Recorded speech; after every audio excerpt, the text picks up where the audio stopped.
여러분 안녕하십니까. 이동호 초대석입니다. 매주 목요일은 유석춘 교수님을 모시고 한국의 근현대사에 대해서 알아보고 있습니다. 두 기둥이죠. 이승만 대통령과 박정희 대통령. 그래서 지난 시간까지는 이승만 대통령의 워싱턴에서 미국에서의 활동 중에 한 일부분을 이야기했습니다. 그리고 지금 한 두 주간은 쉬었습니다. 왜냐하면 그때 4월 7일 선거가 있었고요. 그리고 지난주는 했는데 방송사고에서 제대로 못 나왔습니다. 예, 오늘도 역시 유석춘 교수 모셨습니다. 안녕하십니까? 안녕하십니까? 예, 교수님 지난주 한 보름 이제 한 2주간 쉬었습니다. 네, 그렇습니다. 예, 한 주는 본의 아니게. 네. 예. 어쨌든 그래서 지난번까지 얘기는 지금 이승만 대통령의 지금 뭡니까 그 임시정부에서 그 공산당과의 투쟁, 네. 특히 그 레닌 자금 가지고 임시정부가 그 분열되기 시작한 거에 이야기했고, 그리고 바로 그 다음 주는 그거 이야기했었죠. 그 워싱턴에 있었던 벚꽃. 예, 일본의 그러니까 그 진주만 공격으로 일본 워싱턴에 있는 벚꽃이 문제가 되자 그것을 예를 들면 이승만 대통령이 기지 있게 했던 그런 그걸 이름을 코리안 체리트리로 바꿔버리고 나무를 살렸죠. 예, 거기까지. 근데 오늘은 지금 어떤 얘기입니까? 그러니까 제가 좀 이제 현대사에 관한 얘기를 하는데 그 동안은 이제 이 토막토막의 구체적인 사례를 중심으로 하다가 오늘은 좀 현대사 전체를 어떻게 봐야 되느냐 하는 얘기를 한번 드려야지 될 것 같아서.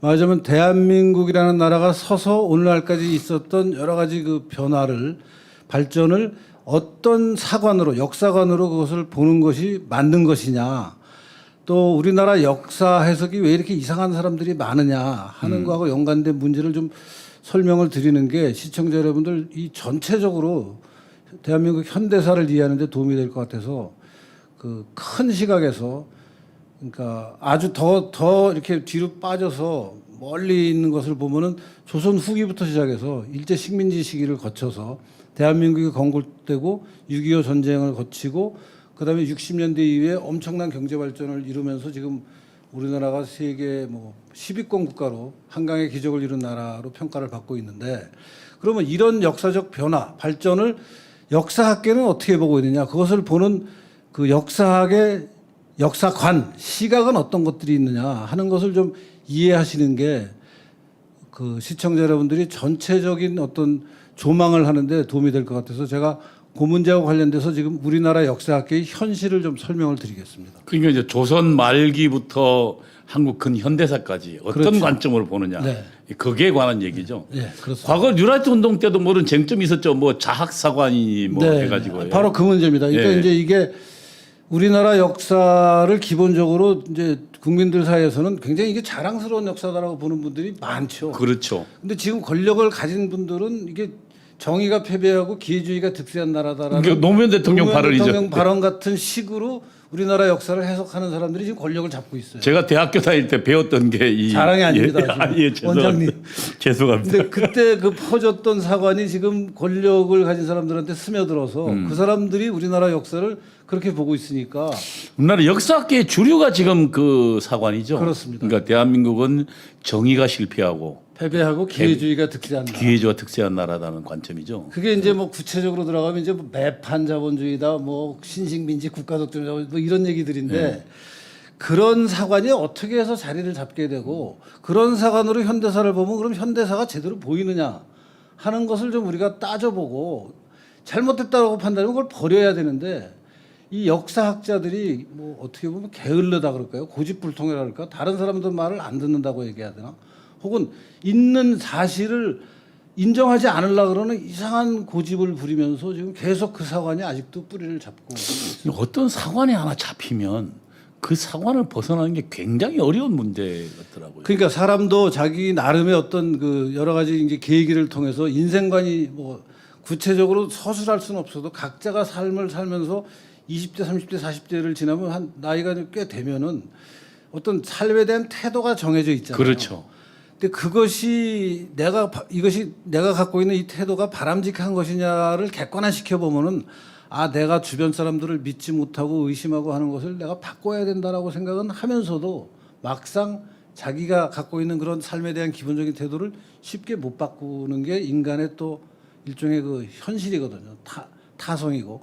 근데 그것을 이제 이 역사를 공부하고 학문적으로 그것을 성찰하는 사람이면은 저는 정말 있는 현실에 가장 적합한 이론을 만들어서 그 이론으로 역사를 해석해야 되는데 그 부분에서 나는 우리나라 현대사 역사학자들이 정말 엉터리라고 생각합니다. 그러니까 학자의 태도라는 건 사실은 사실 앞에 정직해야 되잖아요. 그렇습니다. 예. 근데 사실을 정직하게 받아들이기는커녕 사실이 존재하는 것이 아니라고 계속 우기면서 잘못된 허상을 가지고 이게 사실이라고 우기면서 지금 대한민국을 끌고 가고 있으니까 이런 온갖 현실에서 문제들이 나타나는 거예요. 그러니까 사실이 나왔으면 자기 기존에 갖고 있던 신념을 바꿔야 되잖아요. 근데 안 바꾸고 계속 왜곡하고 있으니까 문제라는 거죠. 그렇습니다. 그게 그리고 사실은 솔직한 학자의 태도인데 어려운가 봐요. 그걸 못 해요. 굉장히 성실한 학자들이 있고 또 의도적으로 막스주의적인 어떤 혁명적인 입장에서 자기는 사실을 알고 있지만 그걸 속이면서 선동하는 사람들도 많습니다. 그렇죠. 대표적인 우리 그런데 이제 그런 분들이 하면 워낙 선동하려고 그러니까 혁명가들은 원래 그게 그렇다고 그 사람들은 그렇다고 치자고요. 근데 그 사람들의 선동에 넘어가서 우리나라 역사를 선동당한 대로 보고 있다가 좀 정직한 역사학자들이 많을 거 아니에요. 그렇죠. 나름 열심히 공부하면서 제대로 보려고 하는데 그 자료도 봤을 테고. 네, 그 사람들이 그럼 현실을 인정하고 그럼 내가 그동안 그 전달받았던 내가 이렇게 어떤 역사관을 갖게 되는 과정에서 공부했던 것들이 잘못된 거구나 하는 것을 깨달아야 되는데 깨닫고 자기 스스로 자기를 부정하면서 다시 거듭나야 되거든요. 이 껍질을 깨고 새로 알이 태어나기가 너무 힘든가 봐요, 사람들이. 이거를 못 해요. 제가 경험해 보니까 저도 한 10년 걸리더라고요, 정확하게. 그러니까 문제가 있다고 느끼기 시작해서요. 그러니까 소련 무너지면서 소련 무너지기 전후로부터요. 그 전부터 이제 학생운동 그만두고 나와서 일반 사람 만나니까 이 내가 책에서 본 거랑 다르더란 말이에요. 어떻게 달라요? 좀 한번 얘기해 보십시오. 그러니까 이제 제가 좀 설명을 드리면 제가 이제 임시로 직업을 가지려고 학원을 했어요. 네. 그래서 이제 중고등학교 학원을 하니까 학부모를 만나잖아요. 네. 근데 그때 보면 학부모들이 대충 보니까 그 자녀들은 이제 고등학교를 다니는데 부모들은 대부분 중학교나 고등학교도 제대로 못 나온 사람들이더라고요. 네. 그리고 대부분 근로자 출신들이에요. 네. 근데 이 사람이 저는 이제 개봉동에 약간 서울의 변경이지만 그래도 이제 집 하나 가지고 네. 애기들을 그 대학 보낸다고 그리고 본인들이 열심히 희망차게 살더라고. 네. 그래서 이 양반들이 그 중고등학교 나와가지고 다들 나름대로 그 중산층이 되어 있어요. 그리고 그렇죠. 꿈을 가지고 살더라고. 그래서 이게 뭐지? 왜냐하면 제가 책에서 배운 거는 뭐냐면 대한민국은 식민지 사회고 자본주의가 착취하는 사회라서 이중 착취를 받고 있어서 이 거기에 사는 민중들은 점차로 점점 더 삶이 힘들어야 되거든요. 네. 거기엔 꿈과 희망도 없어야 된다고. 그러니까 빈곤의 악순환이 그렇죠. 빈곤 계속되고 악순으로 가야 돼. 양극화가 돼서 네. 아주 못 사는 많은 수의 대중과 더 못 살아져야 되고. 아주 엄청나게 잘 사는 부르주아가 그렇죠. 양극화가 돼 있어야 되는데 그리고 그 양극화된 사람들은 꿈과 희망도 없이 절망적으로 살아야 되거든요. 근데 할 수 있다는 것은 두드려 없자 하는 혁명. 그렇죠. 그거 말고는 없다고. 네, 근데 제가 책에 쓴 게 그거예요. 근데 실제 겪어보니까 제가 가서 개봉동에서 만난 사람들은 희망과 꿈을 가지고 그럼요. 미래를 개척하는. 그럼요. 자기 스스로 미래를 개척하고 그리고 그렇지. 그들이 자식을- 시골에서 맨몸으로 올라와서 자기들이 지금 자식들 결혼해서 자식들 중고등학교 대학 시키고 또 뿐만 아니라 자기들 또 앞으로 더 잘 살 수 있다는 그렇죠. 꿈을 가지고 정말 밝게 살더라고요. 그러니까 이제 그런 현실을 보면은 대학 다니면서 뭐 운동권 사상을 접하고 책을 읽으면서 우리나라는 양극화가 돼서 정말 절대 빈곤에 시달리는 대다수의 민중과 아주 그 매판 자본가들이 그냥 뭐 민중의 고유를 짜서 잘 먹고 잘 사는 양극화가 돼서 아주 절망뿐인 사회. 그렇지. 희망이 있다면 오직 혁명밖에 사회주의 혁명으로 이것을 뒤집어 엎는 네. 그거밖에 없다고 배우면서 학교 생활을 하고 운동권 생활을 했는데 막상 현실에 나가 보니까 중산층이 아니 그분들이 중학교 나와서 열심히 일해서 자기 집 가지고 애들 낳고 교육시키고 잘 살고 있더라고. 그리고 이들이 앞으로 미래에 대한 희망을 갖고 있더라고요. 그러니까 그럴 때 이제 현실과 내가 생각하는 게 안 맞는구나 하면 그렇죠. 무엇이 잘못된 것인가를 생각하면서 그래서 반성을 해야 되는데 그래서 제가 그때부터 그러니까 우리 이동호 원장님 굉장히 그 솔직하고 좀 정직한 분인 것 같아요. 아니, 근데 뭐 지금 그 많은 지식인들이 그걸 뻔히 알면서도 거짓말을 계속하고 있는 거예요 지금.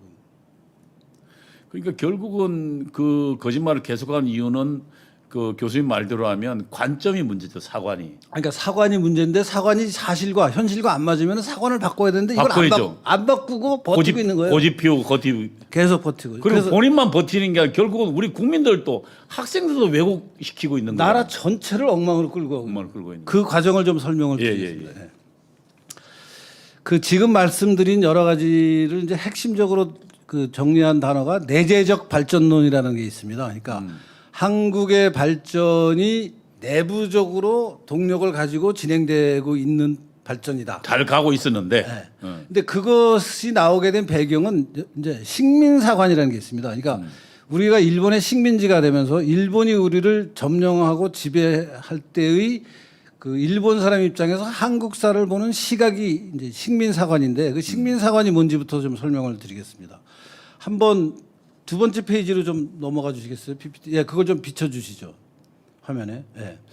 식민사관은 일본의 지배를 합리화하는 사관인데 조선은 정체된 사회다. 즉 역사 발전에 자생적 동력이 없다.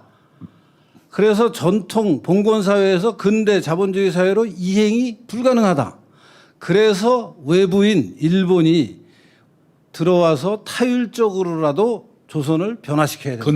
근대로. 그게 바로 식민사관이에요. 근데 이게 이제 우리나라가 실제 식민지가 돼서 36년을 거치면서 이런 식의 교육을 받으면서 어떤 그러니까 일본이 자신의 조선에 대한 식민지 지배를 합리화시키기 위해서 합리화시키는 만들었던 거죠. 네.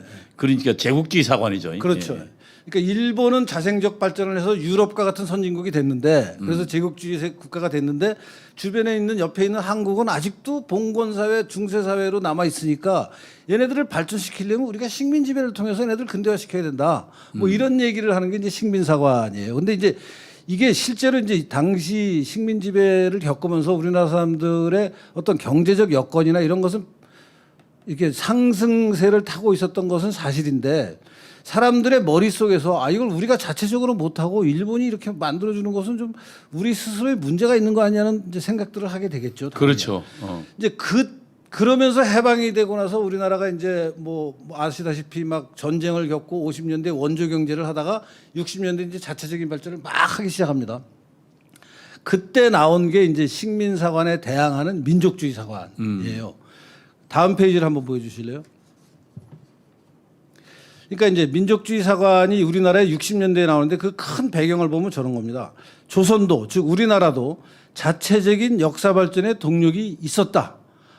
이것은 이제 그렇게 생각 한번 해보자. 그러면서 식민사관을 극복하고자 하는 이제 국사학계에서 그런 노력을 합니다.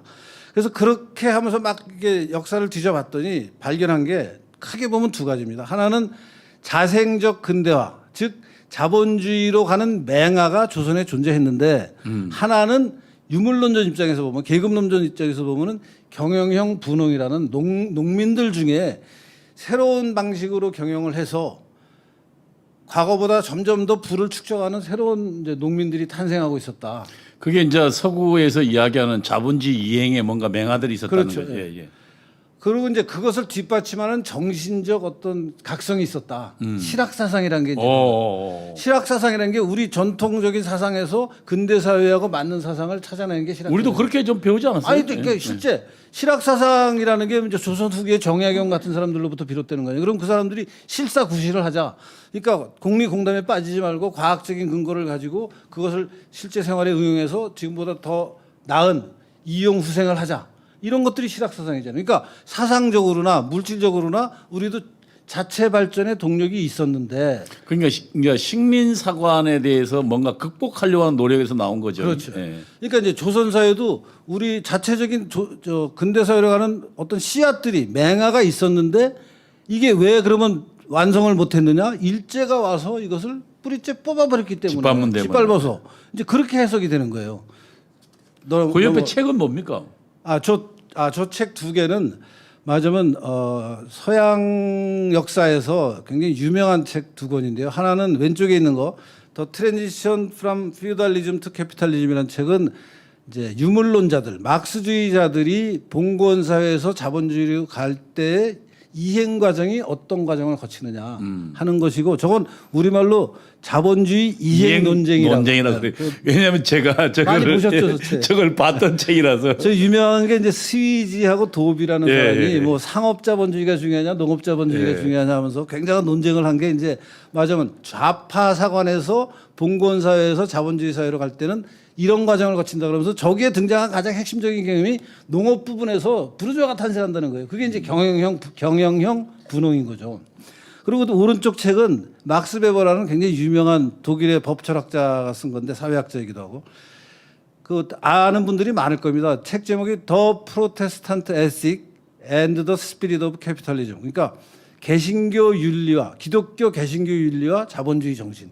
그래서 말하자면 자본주의로 가는 근검절약해서 부를 축적하는 자본주의로 가는 것은 청교도 윤리, 개신교 윤리에서부터 비롯된 거다. 말하자면 유심론적인, 유심론적. 정신적인 차원에서 근대 사회가 어떻게 등장하느냐 하는 것을 강조하는 두 가지 책인데, 그러니까 이제 자유시장 경제의 근본이 네. 저런 자본주의적인 그 전통 정신, 다시 말하면 저런 개신교의 켈빈즘이 있었기 때문에 그렇습니다. 자유시장 경제가 가능하다는 아주 정말 막스 베버의 아주 탁월한 그 저작이죠. 통찰력이죠.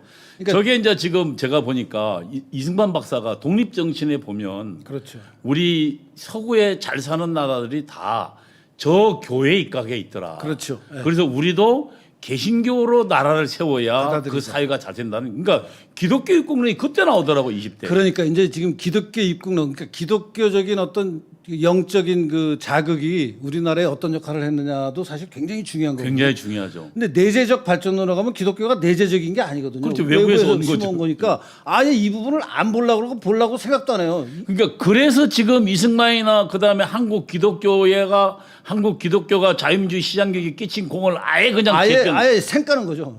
언급도 안 해요, 이 사람들은. 그러니까 선교사들이 와서 뿌린 그 교육의 씨앗, 그 의료의 씨앗, 그런 것들을 우리 국민들이, 우리 저 선조들이 어떻게 받아들이면서 그것을 배우고 습득해서 우리 자신의 역량을 키워나가면서 우리가 발전했다라는 것을 아예 내재적 발전에서는 안 받아들입니다. 그러니까 중국으로 가는 거예요. 민족주의 사관과 그다음에 유물 사관이 결합한 네. 그 사관이 결국은 그동안 사실은 사실인데, 왜냐하면 선교사들이 한국에 자유민주주의 시행경제를 뿌리 내렸고 거기에 학교를 만들고 병원도 만들어서 한국 자본주의도 발전시키고 나라를 발전시키는데, 저들의 유물상과 민족상관이 결합하면서 이걸 다 배제해 버리면서 그러니까 그거는 고려의 대상에도 집어넣지 않는 거예요, 아예. 아예 그냥 학교 교육 다 빼버렸잖아요. 아예 생까는 거예요. 그건 쌩까는 거예요. 관심을 안 기울여요, 그냥 아예.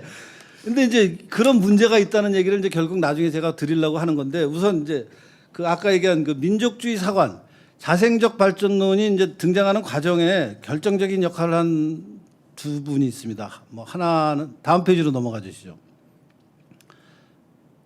네, 김용섭 교수라고 연세대 사학과에서 30년 넘게 연구하신 분이 있어요. 물론 서울대 출신이죠. 우리 좌파의 아주 대표적인 역사학자. 좌파 민족주의 역사관의 말하자면 하느님이라고 볼 수 있습니다. 네. 아주 태두입니다. 이분이 60년대에 교수가 돼서 60년대 초반에 대학 교수가 되셔가지고 60년대에 논문을 한 20편을 씁니다. 그래서 이제 두 권의 책을 내요. 책 제목을 저기 저 책에 나온 것 같이 조선 후기 농업사 연구 1, 2. 그 이제 60년대 내내 논문을 20편 정도, 그 조선시대 양안이라고 있습니다. 그 토지대장. 그 양안에 이제 토지대장에 기록된 어떤 특정한 토지의 수확물, 소출은 얼마나 되고 그것은 누가 주인이어서 얼마나 가져가고 뭐 소작이는 얼마나 가져가고 씨앗은 어떻게, 뭐 이런 여러 가지 자료들을 이제 실증 분석을 해요. 그러니까 사실은 그런 실증 분석으로서는 최초였죠. 네. 그러니까 그 동안에 이제 우리나라 국사학계에서는 이런 식의 실증 분석을 해서 실제 역사에 존재하는 기록으로부터 분석을 해서 우리나라 역사가 봉건주의에서 자본주의로 가는 과정에 이러이러한 일들이 있었다라는 것을 일본 사람들이 연구한 거 빼고는 이제 본격적인 연구는 이분이 처음 한 거예요. 네. 그래서 이분이 엄청난 연구를 해서 책 두 근데 권을 냈는데 재수업계 좌파였네. 재수업계가 아니라 이제 필연적이라고 보는데 네. 근데 이분이 이제 책 쓰면서 그 일본의 서문에 쓴 거를 제가 찾아냈는데요. 네. 저런 말씀을 하십니다. 필자가 즉 김영섭 교수가 생각한 대로 이 시기에 농촌 사회에서 주체적인 입장에서 중세 사회의 해체 과정이 밝혀진다면 정체성 이론이나 타율성 이론은 극복될 수 있을 것이다. 정체성 이론은 지금 식민사관에 정체성 이론이나 타율성 이론이 바로 식민사관. 식민사관이네. 식민사관에서는 우리나라는 자체적으로 근대로 가는 동력이 없다. 그 근대로 가는 동력은 맞으면 일본에서 와야 된다. 외부에서 와야 그러니까 된다. 유럽에서는 자체적으로 농업 분야에서 네. 농민들이 농업 부르주아가 되면서 이제 생산력을 비약적으로 발전시키고 그걸 시장에 팔면서 부를 축적해서 자본주의로 가는데 일본은 그걸 했는데 우리나라는 없다. 그러니까 이제 일본이 한다. 그것은 이제 이 양반이 김영섭 교수가 우리 역사에서 찾아낸 거예요. 그리고 그걸 이제 실증적으로 뒷받침을 하니까 몇 가지 가지고 찾아.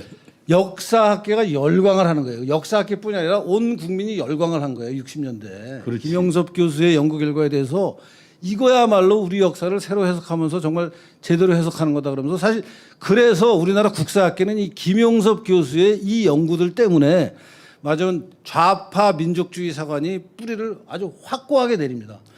좌파라고 하는 이유는 이분은 실학에 별 관심이 없어요. 물론 실학도 중요하다고 생각하지만 정신적인 건 유물론자들은 별로 안 믿잖아요. 2차적이잖아요. 그러니까 이분은 토대에서 말하자면 이 생산력과 생산관계의 모순에서 생기는 이 경영형 분홍 이것에 중점을 두고 연구하지 정신적인 차원에서 무슨 개신교 윤리와 같은 역할을 하는 등가물이 우리나라에 실학이 있었다 하는 부분은 이분한테는 중요한 일이 아니에요.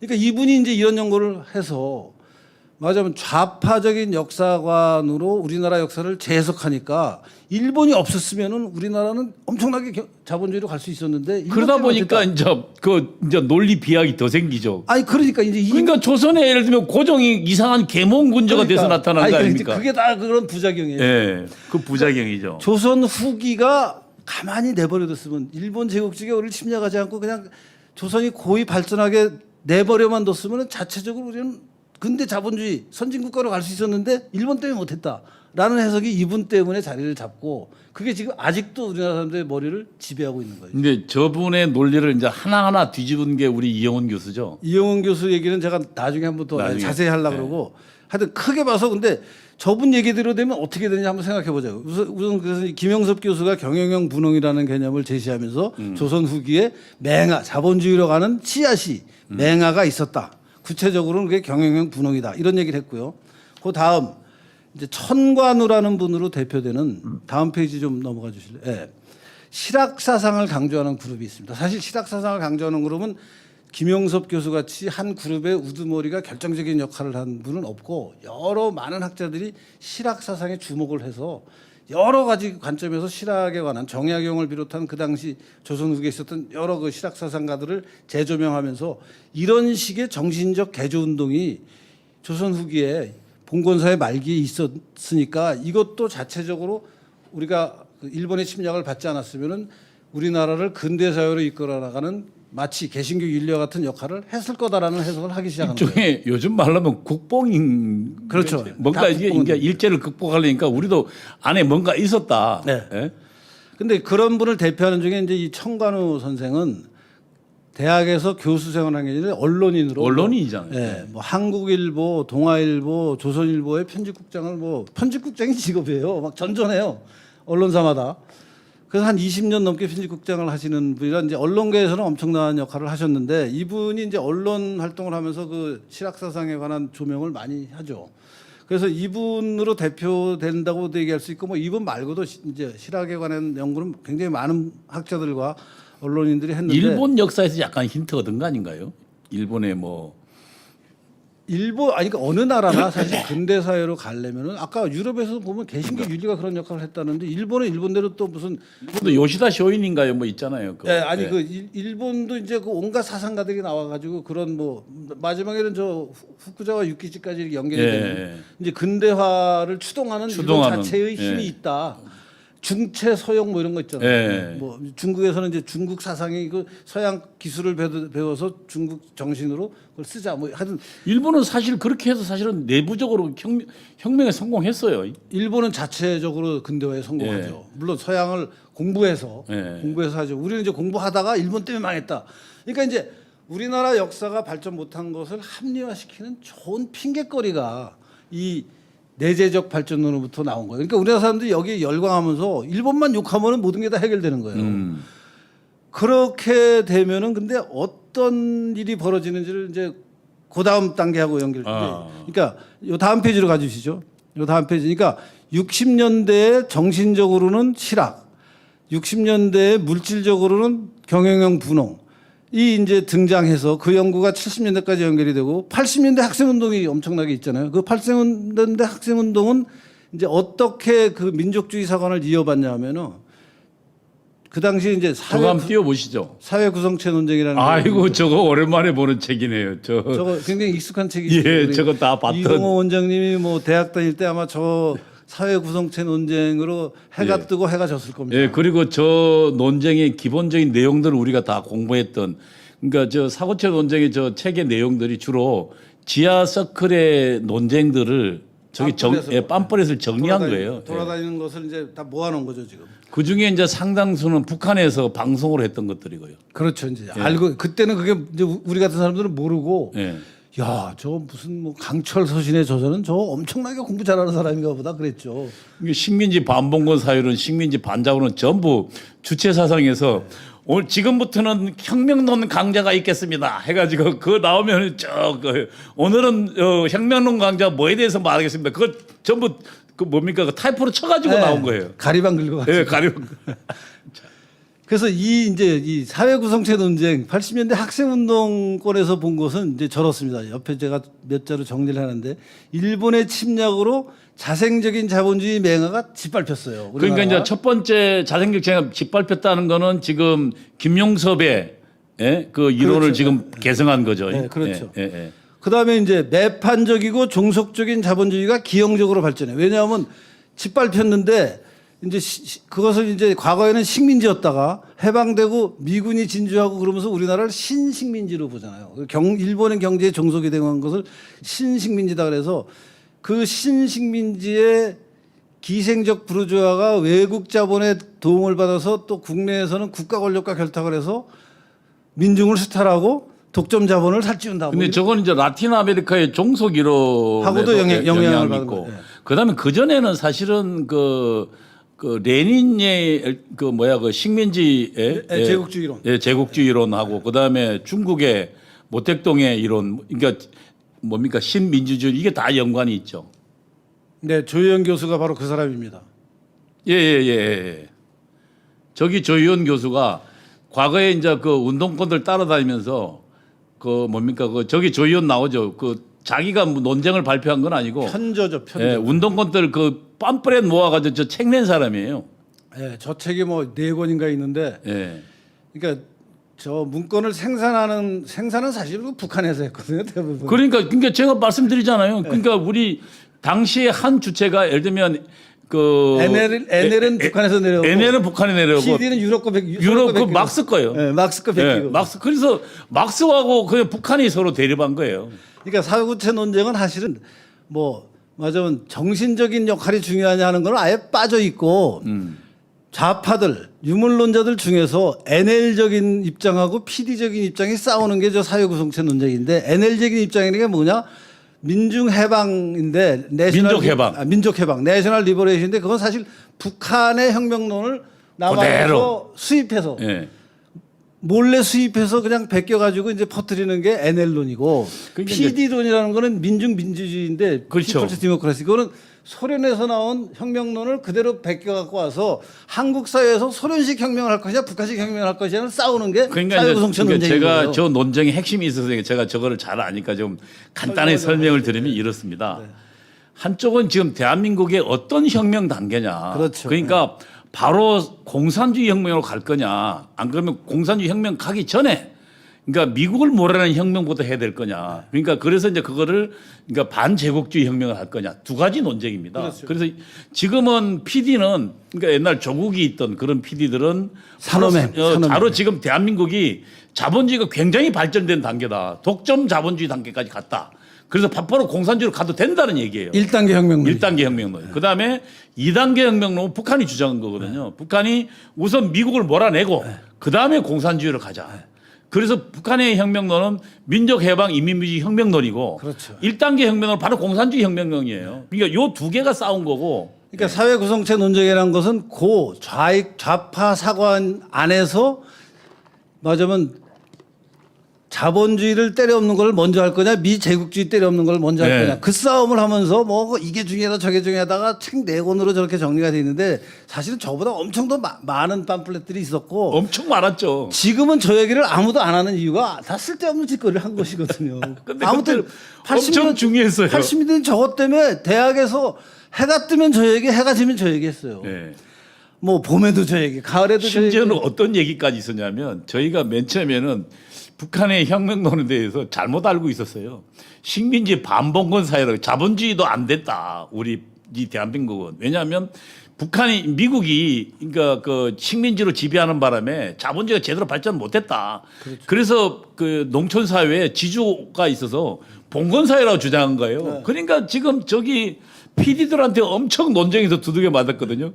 그랬더만은 그 85년도인가 북한이 특별 방송을 했어요.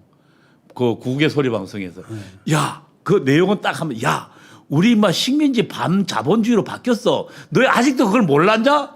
그러니까 우리는 식민지 반봉을 옛날 책을 구해서 식민지 반봉을 하는데 그러니까 북한이 다시 얘들이 뭔가 잘못 알고 있으니까 우리 한국 운동권이 깨지고 있으니까 주사파들이 그래서 북한이 방송하는 바람에 우리는 그 다음 날부터 야, 우리도 지금 자본주의 사회야 이렇게 바뀐 그런 우스꽝스러운 사례도 있어요. 그러니까 저 하여튼 사회 구성체 논쟁이라는 것의 내용으로 들어가서 보면 요새 와서 보면 정말 말도 안 되는 얘기를 그런데 하고 이제 있는 당시 건데 왜 중요하냐면 혁명을 무슨 혁명을 할 것인가 하고 그다음에 누가 운동의 주도권을 잡느냐 싸움입니다. 그렇습니다. 예. 근데 저 싸움에서 결국은 그래도 주사파가 이겼어요. NL이 이겼죠. 예. 주사파가 이기고 PD가 그래서 쪼그라들어서 그래서 조국 같은 PD들은 결국 나중에 일부는 다 그러니까 그 뭐야 그 스스로 없어져 버리고 일부는 주사파로 전향하고 있어요. 주사파에 이제 빌붙어 예, 있죠. 빌붙어 있죠. 야, 참 저거 보니까 옛날 생각나네요. 그런데 지금 우리가 지금 제가 설명드린 그 김용섭 교수의 조선 후기 그 경영형 분홍에서부터 식민지 시기를 거쳐서 지금 60년대, 70년대, 80년대까지 왔는데 실제 그러면 그 사이에 우리나라에 어떤 일이 있었느냐 예. 하는 것을 실제 확인을 해봐야 될 거 아니에요. 그렇죠. 그게 중요하죠. 그 중에 뭐 많은 사람들이 얘기를 했는데 제 그 7페이지 좀 보여주십시오 화면에. 네. 여러분 이게 유석준 교수 책입니다. 네, 제가 저 한 3년 전, 3년 전에 쓴 책인데요. 박정희는 노동자를 착취했는가. 그러니까 이제 저 좌파 사관에 의하면 식민 사관에 의하면 아니 저 민족주의 사관 내재적 발전론에 의하면 우리나라는 매판 자본주의라서 노동자를 엄청 착취해야 되는 거 아니에요. 그렇죠. 이제 이렇게 됐어요. 이제 우리가 잘 가다가 일본이 와서 조선을 착취해서 망가졌고 그다음에 또 해방이 될 만하는데 미국이 와서 미국이 착취하는 바람에 대한민국이 망한 거예요. 예. 그러니까 이제 그러면 우리나라에는 막 엄청나게 많은 빈민 대중과 그렇죠. 이제 한국에서는 그때 이제 제가 좀 설명드리면 두 가지 착취가 전 세계 가장 악랄하게 하고 있다는 거예요. 더블 디펜던스. 더블. 그러니까 하나는 뭐냐면 자본가가 착취하고 또 하나는 미국 제국주의가 착취하고. 외세가 착취하고. 네. 그래서 이제 우리는 전부 못 살게 됐다는 거예요. 그래서 이제 맞으면 막 실업자와 빈민이 득식을 거리고 그러니까. 아주 소수의 매판 자본가만. 아니 그러니까 미국이 살찌우는. 뽑아가고 그다음에 자본가가 뽑아가니까. 근데 그렇게 사회가 변하고 이제 혁명이 그래서 무르익었다. 그래서 혁명하자는 게 80년대 운동권 사관으로 예. 연결이 됐는데 실제 우리나라에 어떤 일이 벌어졌냐? 그러니까요. 이승만 대통령의 밑작업과 예. 박정희 대통령의 그 경제 발전에 관한 청사진이 짤 작용을 해서 우리나라는 60년대 경공업, 70년대 중화학공업, 그 경공업에서 일하던 봉제산업의 여공들, 70년대 중화학공업에서 일하던 남선 숙련공들이 다 중산층이 됩니다. 아까 그렇죠. 초반에 말씀하신 예, 예. 우리 학원 가서 그 가정을 봤더니 다들 만났던. 열심히 살면서 희망찬 미래를 꿈꾸고 그러니까 계획하고 중학교 있는 나왔던 사람들이 집 하나 가지고. 실제 우리나라는 중산층이 계속 늘어나고 양극화가 없는 거죠 오히려 더. 그렇죠. 그리고 다 마이홈. 요새는 이런 말 안 씁니다만 옛날에는 마이홈 마이카가 얼마나 큰 그 중요한 아이 거였습니까? 꿈 중에 하나였죠. 내가 소유한 자동차를 몰고 고속도로를 달려서 내가 사는 집에 간다. 이게 정말 우리 80년대 드림이었거든요. 70년대, 80년대. 이게 다 이루어졌어요. 네. 이루어지고 나니까 요새는 노동 귀족마저 등장해서 노동자 신분을 자식에게 세습하겠다라는 노동자가 나와. 왜냐니까 노동자 해보니까 할만하거든요. 옛날 같으면 노동자는 쥐어짜여서 마른 수건에 쥐어짜듯이 짜여서 다시는 이 생활을 하기 싫다 하는 게 노동자의 정상적인 심리 상태가 돼야 되는데 요새 노동자들이 자기 자식을 자기 회사에 다시 취직시키려고 가산 좀 달라고. 그렇지. 원래 착취당하면 원래 안 줘야 되는데. 아니 그 왜 착취당하는 자기 같은 자식을 또 만들려 그래요. 부모가 자기가 고생하면은 자기 같은 삶을 절대 못 살게 하는 게 부모의 마음인데 요새 부모들은 자기 자식을 우리 회사에 노동조합에 집어넣기 일단 취직을 해야 이제 집어넣으니까. 아니, 저도 1억 받는 착취자면 하고 싶은데요. 그러니까 실제 현실은 노동 귀족이 등장해서 자기 노동자의 신분을 세습시키겠다라는 나라가 됐는데 네. 저런 얘기들을 하고 있는 게 우리나라 현실이에요. 완전히 정털이. 그러니까 저만 저런 책을 쓴 게 아니라 저 말고도 이제 굉장히 많죠. 우리나라가 경제 발전하면서 실제 어떤 일이 벌어졌나를 설명하는 게 많은데 저는 아직 정면으로 그러니까 이제 가장 그 아까 얘기한 그 착취론에서 박정희가 노동자를 착취했다고 얘기하는 사람들이 많은데 실제 60년대 봉제산업 전태일로 대표되는 그 봉제산업 여공들을 실증 조사해봤더니 돈 많이 벌었더라. 제가 그러니까 그 현충일 날 특집 기사를 하나 봤어요. 그때 한 10년 전인가요? 근데 그때 그 박 대통령의 묘소 앞에 그러니까 중년이 넘은 이제 여성들이 한 4~5명이 꽃을 들고 와서 거기에 참배하는 사람을 인터뷰를 한 기사가 있어요. 근데 당신들은 어떤 인연으로 왔냐 하니까 그때 그러니까 이분들이 그 중학교를 졸업하고 봉제 공장이 있었더라고요. 근데 그때 마침 대통령이 그 공장을 방문해요. 그럴 때 이 여공들한테 물어요. 당신들 꿈이 뭐냐? 그랬더만 학교 다니고 싶어. 예, 학교 다니고 싶어 했어요. 그래서 막 여상들을 야간 여상들. 그래서 박 대통령이 특별 지시로 야간 여상을 무지 만들었어요. 많네. 그러니까 이 여공들이 그때 낮에는 공장 다니고 밤에는 여상 고등학교를 졸업한 거예요. 네. 그리고 결혼해서 예, 그다음에 다 중산층이 돼서 작은 집으로부터 해서 다 집 하나씩 갖게 되는. 그리고 자기 자녀들 다 대학 공부시키고 다 대학 보내고. 그리고 이분들이 박정희에 고마워서 박정희한테 왔다는 정말 눈물겨운 기사를 봤어요. 저는 그게 기사만 있는 게 아니고 사실 박근혜 대통령이 당선되는 것은 그 사람들의 몰표를 맞습니다. 그분들이 박정희를 생각하면 울었어요. 그러니까 그분들이 박정희 대통령 덕분에 시골에서 막 찢어지게 가난한 생활을 하다가 무작정 상경해서 직장 구해가지고 예, 먹을 것도 없었으니까 시골에는 먹고 살만하게 돼서 중산층이 됐을 때 박근혜 대통령이 출마를 한 거예요. 예. 그래서 말하자면 우리나라 중공업화, 중화공업화에 따르는 그 기능공들 또 60년대 봉제산업에서 일하던 그 여공들의 가족들 이분들이 박근혜 대통령을 지지하는 나는 백본이라고 생각해요. 예. 근데 그거를 못 알아보고 박근혜 대통령이 막 전태일 기념관 가서 사과하고 그러잖아요. 난 그거 잘못됐다고 생각해요. 그러니까요. 막 그 무슨 인혁당 사건에 사과하고 그러잖아요. 그러니까 실제 대한민국 역사는 완전히 다른 역사였죠. 그렇죠. 예. 그러니까 실제 대한민국 역사는 제 책에서도 설명을 했고 많은 사람들이 지적하고 있듯이 양극화가 이루어져서 노동자가 막 핍박받는 게 아니라 중산층화되고 있었다. 그러니까 저 책도 언제 나중에 설명해 주실 거죠? 물론 해야죠. 예, 예. 그래서 그러면 이 간격 실제 역사와 그 내재적 발전론 민족주의 사관 그런 것들의 간격을 한번 생각해 보자라는 거예요. 그래서 제가 질문을 몇 개 만들었습니다. 다음 페이지 한번 보여주실래요? 네.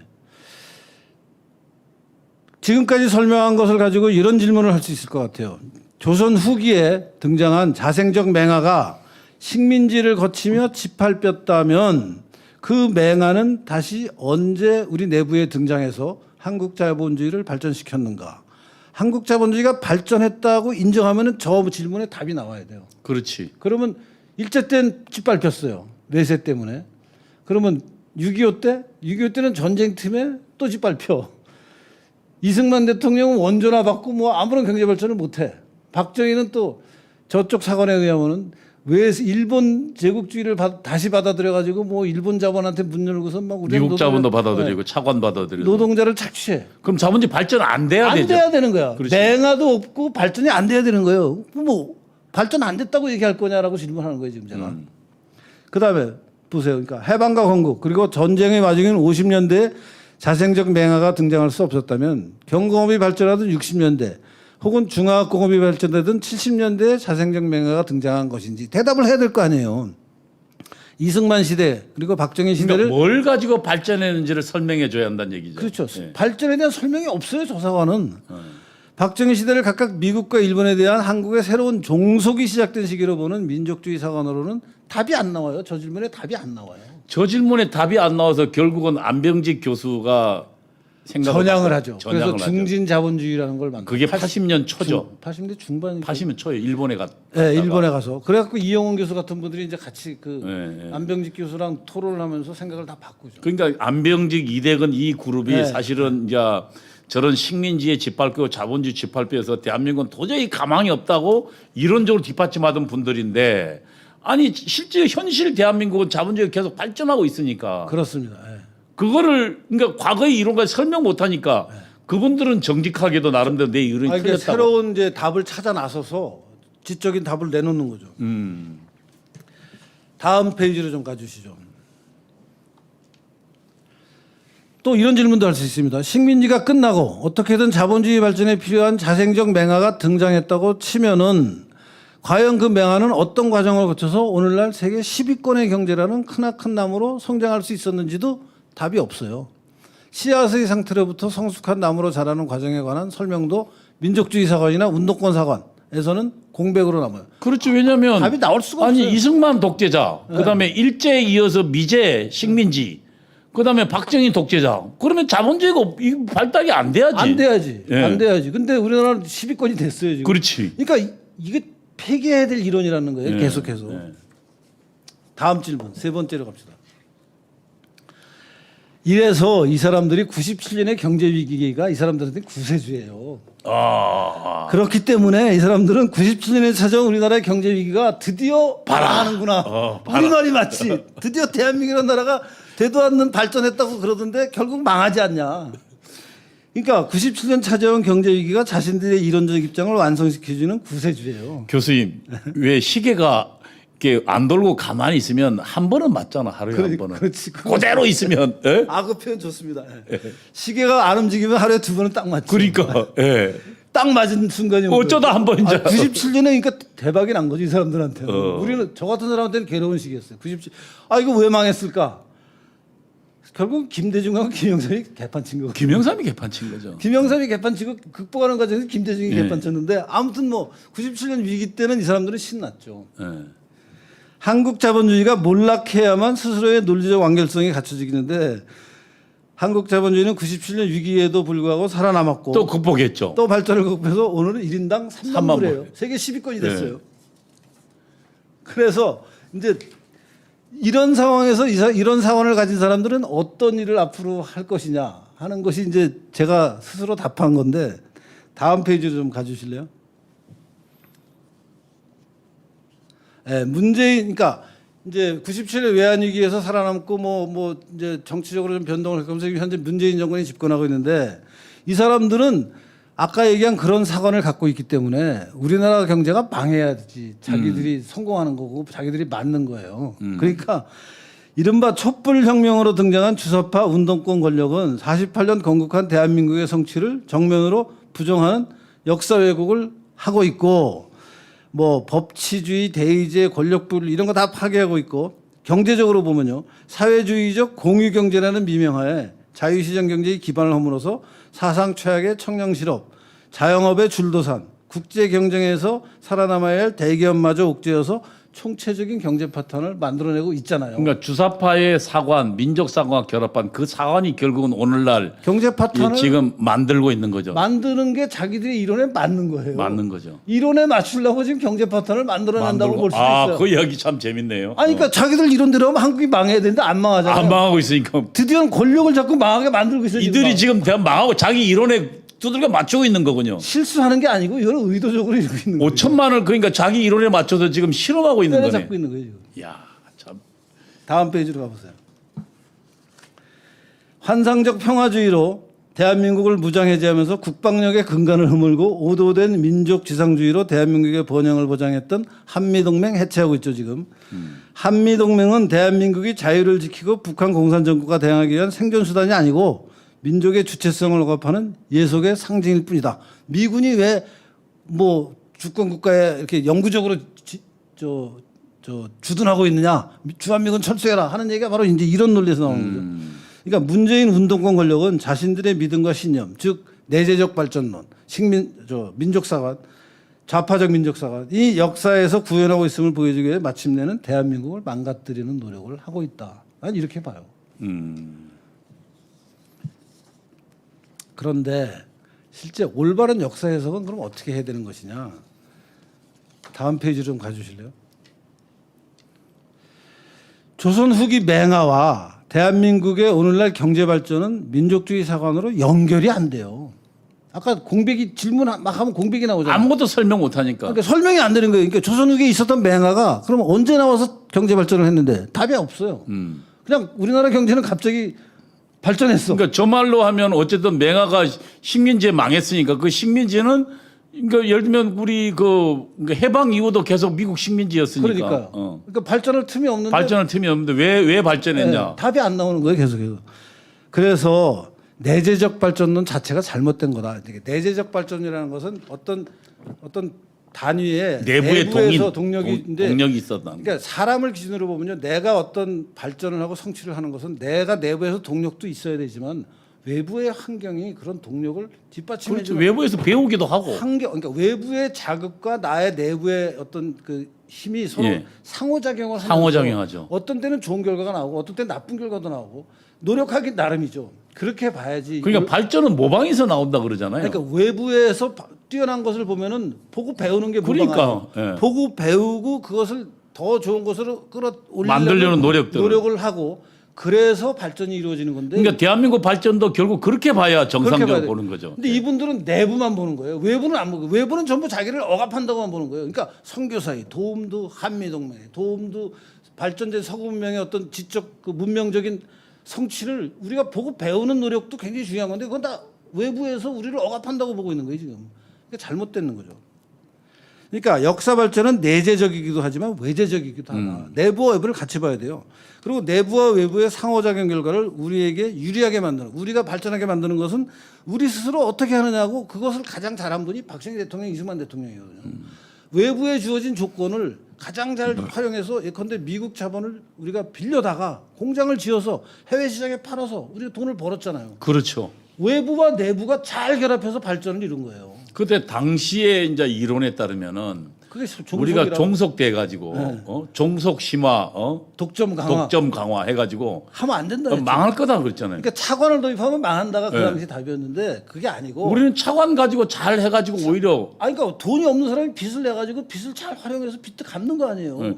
중국도 마찬가지 아닙니까? 아니 다 마찬가지. 성공한 데는 다 마찬가지예요. 중국도 지금 해외 자본 들어와서 결국 그 자본을 힘 가지고 결국 오늘날 중국 발전했잖아요. 그러니까요. 그러니까 결국은 외부와 내부가 상호작용하는 것이고 그 내부에서 외부의 조건을 어떻게 활용해서 지금 내 상태를 극복하고 보다 나은 다음 단계로 가느냐 하는 이것을 입체적으로 봐야 되는데 내재적 발전론은 외부는 전부 나를 억압하는 거니까 안 보겠다.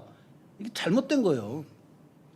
그러니까 다른 말로 하면 한 번 더 얘기하면 선교사들이 와서 우리를 억압만 했어요. 뭐 억압한 분이 없잖아 있을 수도 있었겠죠. 그렇지만 우리를 가리키기도 하고 우리한테 학교 교육이라는 게 얼마나 중요한지 우리한테 의료가 얼마나 중요한지를 가르쳤잖아요. 1910년까지 보면 전체 학교 1000개 중에 993개인가가 다 선교사들이 만든 학교. 그러니까요. 그러니까 우리 옛날에 서당식 교육에 그냥 남아 있을 때 근대식 교육을 들어와서 그걸 또 이승만 대통령이 받아가지고 교육을 발전시키고 온갖 준비를 다 해놓으니까 박정희 대통령이 그 인력을 가지고 말하자면 수출주도 산업화를 해서 외국 자본을 들여다가 물건 잘 만들어서 팔아가지고 그 다음에는 중화학공업하러 가서 막 방위산업까지 일으키고 지금은 전 세계에서 중화학공업을 우리만큼 발전한 나라가 세계 그러니까. 10나라도 안 되는 자동차도 만들고 탱크도 만들고 하는 나라가 됐잖아요. 그걸 이제 강국형 산업 구조라 그러는데 그러니까. 한 나라에서 세계 5위의 그러니까 뭔가 경쟁력을 갖고 있는 산업을 동시에 갖고 있는 나라. 네.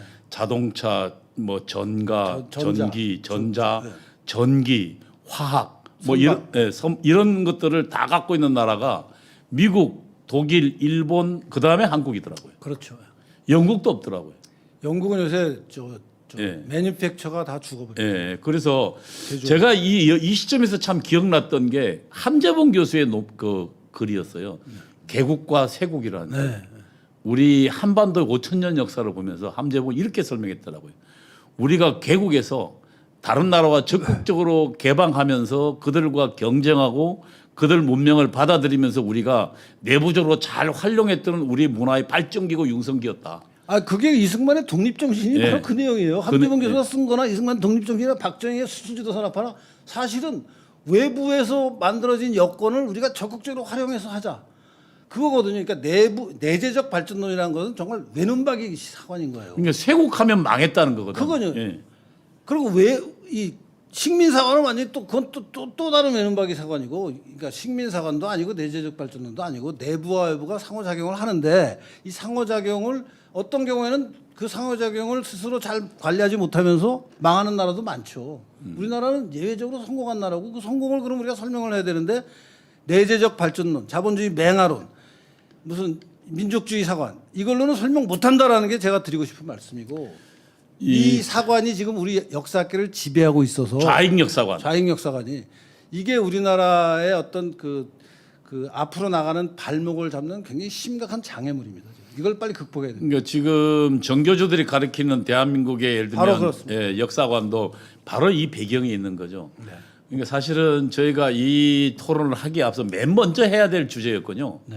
좀 어렵긴 했지만 좀 어렵지만 이 문제를 좀 심각하게 생각하시면서 우리 현대사를 아주 이렇게 바깥에서 멀리서 보면은 이런 문제가 있고 이런 문제에서 구체적인 강론들을 보면은 뭐 이승만 대통령이 뭐 워싱턴에서 벚꽃을 갖고 일본이랑 어떻게 싸웠는지 뭐 박정희 대통령이 뭐 막 조선 산업을 일으키기 위해서 뭐 정조영하고 어떤 일을 했는지 이런 것들이 이제 굉장히 많은 얘기들이 있죠. 앞으로 그러면은 지금 이런 역사관으로 우리 유석춘 교수와 저와 하는 특히 유석춘 교수가 하는 현대사 토크를 좀 보시면 여러분이 정말 어떤 관점으로 대한민국 역사를 봐야 될 것인가에 대한 정말 제대로 된 관점이 생길 것 같습니다. 사실은 대한민국 역사는 발전의 역사였죠. 그럼요. 엄청난 성공의 역사였죠. 최근 몇 년 빼고 문재인 정권 집권 몇 년 빼고는 그 전에 노무현도 있었으니까. 노무현 때도 지금보다는 많이 낫던 것 같아요. 지금보다는 그렇게까지는 아예 가진 않았어요. 그때 겪을 때는 이거 이상의 더 나쁜 경우가 있을까라는 걱정을 없었을 거라고 생각했는데 문재인을 겪으니까 아 노무현 때는 그래도 양반이고 그나마. 예. 여러분 어떠셨습니까? 지금 오늘 지금 유석춘 교수와 지금 했던 얘기는 결국 대한민국의 현대사를 어떻게 봐야 되냐는 중요한 쟁점의 역사적 사관에 관한 얘기를 나눴습니다. 정말 좌익적 역사관에 기반한 뭐 민족주의 사관이라 그럴까요? 어쨌든 좌파 유물론적 사관 이게 여기에 지금 유물론하고 민족주의가 결합된 그 아주 그 짬뽕된 사관인데 그 역사관을 보면 대한민국은 정의가 실패하고 기회주의가 득세한 잘못된 나라라고 이야기하지만 그러나 우리가 지금 사실에 근거해서 이 대한민국을 봤을 때는 정말 성공의 역사였다. 그리고 사실 우리도 그렇게 느끼고 있잖아요. 우리 자녀들이 해외에 나가보세요. 전 세계가 대한민국을 경인으로 눈으로 보고 있는데 우리만 우리를 지금 자꾸 자학적 눈으로 보고 있는 거 아닌가. 이른바 자학사관. 예, 그런 문제제기를 오늘 하고 있는 거고. 그래서 좌익의 뿌리는 결국 유물사관과 그런 민족사관에 그 뿌리가 있어서 우리의 역사를 우리 눈으로 제대로 보지 못하게 하고 있다. 이 소중한 발전을 제대로 보지 못하게 하고 있다. 그 문제점을 지적한 것 같습니다. 앞으로 여기서 진행되는 현대사 토론도 이 관점에서 여러분이 계속 봐주셨으면 그렇습니다. 예, 뭐 마지막으로 좀 아닙니다. 오늘 지금 우리 이동호 원장님이 썸머리를 아주 잘해 주셨는데요. 그러니까 역사라는 것은 개인사도 그렇고 뭐 국가 단위의 역사도 그렇고 내부에서의 동력도 있어야 되고 환경을 내가 이 환경으로부터 오는 압력이라 할까 환경으로부터 오는 자극을 내가 그 내부의 동력으로 어떻게 대응하느냐 하는 것이 결합해서 어떤 결과물이 나오는 거지 내부에서 나오는 것만 중요하고 환경은 전혀 중요하지 않다거나 환경만 중요하고 내부는 뭐 전혀 중요하지 않다거나 이것이 한쪽은 지금 과거의 식민사관이 타율사관이라면은 이 내적 발전론의 민족주의 좌익 민족주의 사관은 내부만 중요하고 바깥은 중요하지 않다라고 보는 거거든요. 이 두 가지가 다 잘못된 거고 상호작용을 하는데 내부와 외부가 상호작용을 할 때 상호작용을 잘 관리하고 나의 발전으로 활용하는 것은 오로지 내가 하기 나름인데 우리는 굉장히 성공적으로 그것을 한 근대사를 갖고 있다, 현대사를 갖고 있다. 그것을 우리가 자랑스럽게 생각하고 앞으로도 그걸 이어가야 되지 않겠느냐 하는 말씀을 드리고 싶습니다.